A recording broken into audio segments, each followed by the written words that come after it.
Well, teachers and principals are rallying for extra funding and resources for the public school sector, launching a 3-year campaign involving one of the biggest alliances in history. Fix the Education Bridge aims to improve secondary school education right across the country. And for more, we're joined this morning by Cherie Vertican from the Australian Secondary Principals Association. Good morning, Cherie. Thanks so much for your time this morning. Pleasure. Why have you decided to form this alliance, and why are you so passionate about fixing this problem with our education system? I guess probably over a number of years we've been very concerned by the drift away from government secondary schools, and we've also been very concerned about announcements from the coalition government saying that they're not going to continue the funding review. We want to see an equitable distribution of funds across this country, and we don't want government secondary schools to be seen as the poor cousins and the poor relations when we actually have some outstanding schools. Cherie, you've launched this alliance during a federal election campaign. Now, Julia Gillard was formerly Education Minister. She's now the PM. She was very passionate about building the education revolution. We saw that system was heavily rorted. Are you very disappointed with that? Do you feel let down by that system? And would you have preferred those much-needed funds put into education?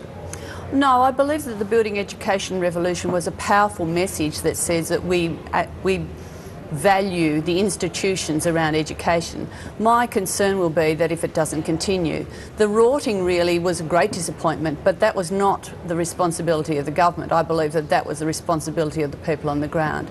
And we want the education revolution to continue on into secondary schools, and so we're suggesting that we should be fortunate enough to have that happen, that'll be targeted and will meet the needs of the most disadvantaged school in our community first and foremost. So what will be the main force with your alliance? What message are you sending, and how are you hoping to get both leaders to listen to your message?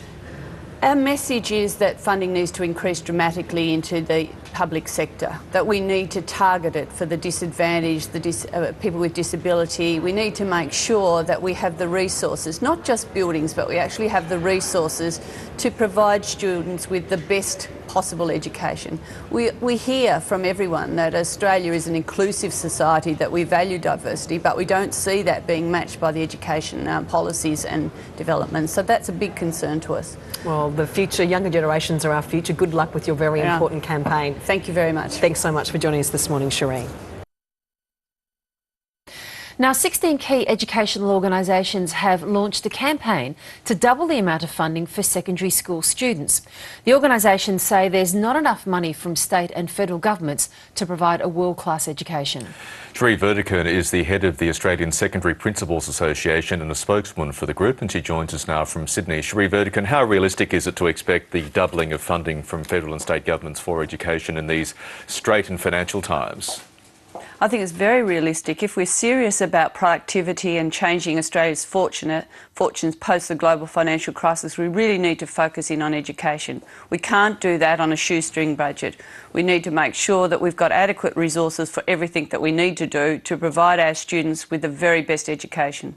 How much has funding been allowed to run down, and what has been the impact of that on secondary school students in Australia?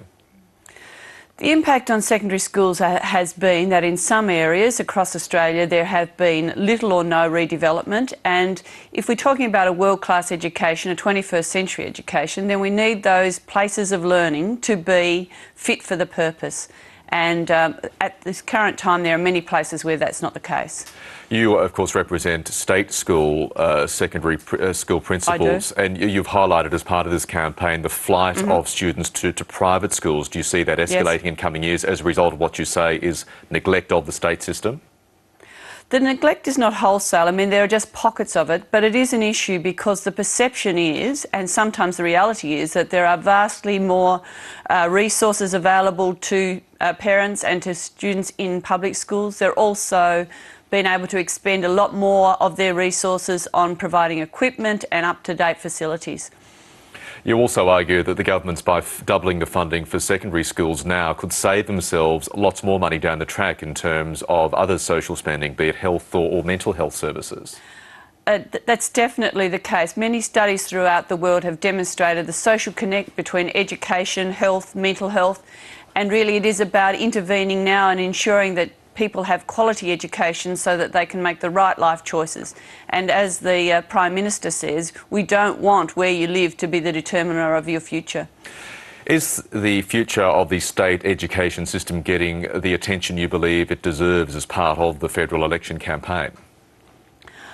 I believe that we got the attention we deserved with the education revolution, but the revolution's not over, and I can see little or no evidence of that revolution continuing at the moment with the announcements from either party. That's where it is really vital that we know what they're going to do. We don't want to hear of massive cutbacks in education. We need to hear about how they're going to deal with some of the disadvantages and disabilities within our community.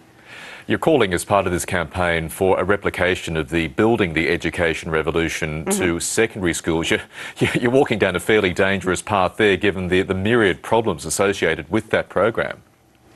I don't believe the problems were around the intent. The problems were around the implementation. If we had this same program in secondary schools, we'd make sure that it was targeted to those disadvantaged communities, and we would be asking for a different model of implementation, just as the Prime Minister has suggested in some of her commentary.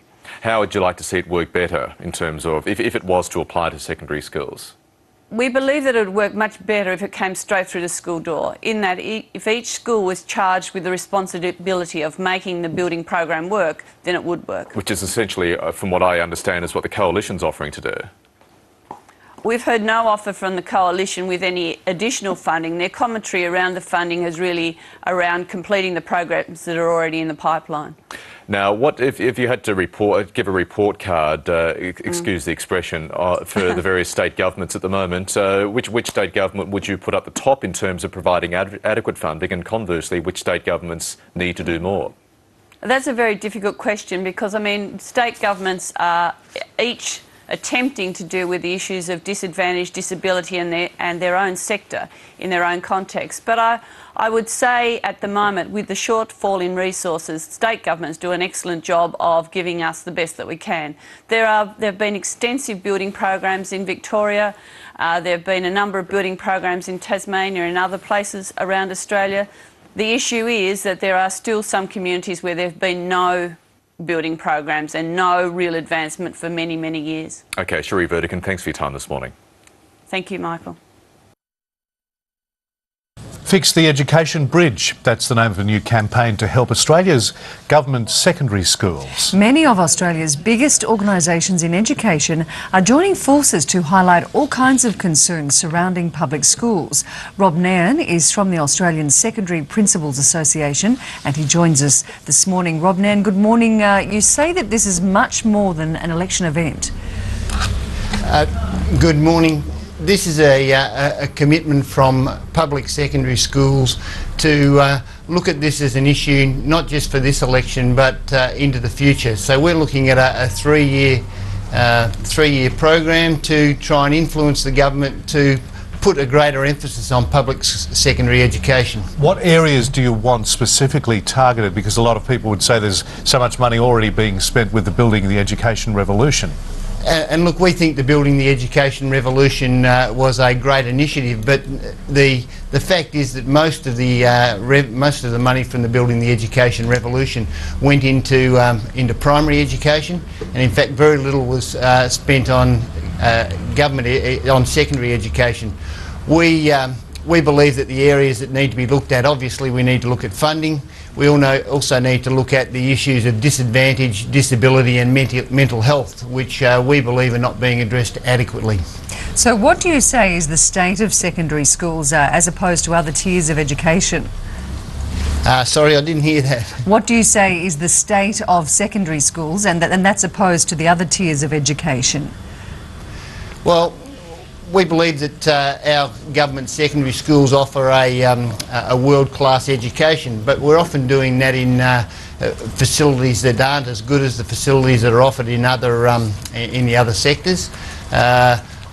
We would like to see every student in Australia, regardless of where they live, regardless of what school they attend, have a world-class education.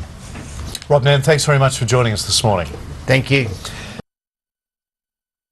Well, education is one of the key issues in this election campaign, and today some of Australia's top educators are launching their own campaign to increase funding for high schools. I'm now joined by the Deputy President of the Australian Secondary Principals Association, Rob Nairn. Good morning to you, Rob. Good morning, Anne. We'll get to your campaign in a moment, but first, what do you think about the Prime Minister's education announcement this morning to give principals and parents a greater say in schools? I think the announcement this morning will be welcomed by educators across Australia. Certainly in different states, principals have varying degrees of autonomy.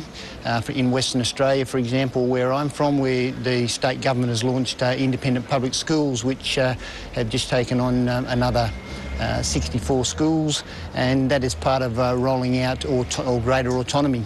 I think we have to understand that one size does not fit all in schools, and schools, principals in consultation with their school community are better able to meet the needs of schools in that particular area. Well, on to your campaign. What's wrong with our public secondary school system? Why does it need more funding? I think the government, the federal government, has lost focus on public education, and we actually need greater funding so that the issues of disadvantage, disability and mental health are addressed as well. It's all about the social capital that we need to build in our society. So what do you believe will be the consequences if both the state and federal governments don't make a bigger investment in our education system? Well, Fix the Education Bridge is about trying to lessen the gap between the gap that's arisen between the public and private education system. If the federal government doesn't reinvest in public education, then that gap is likely to widen. Rob Nairn from the Australian Secondary Principals Association, thank you for your time this morning. Today, as I mentioned, starts week 3 of the federal election campaign.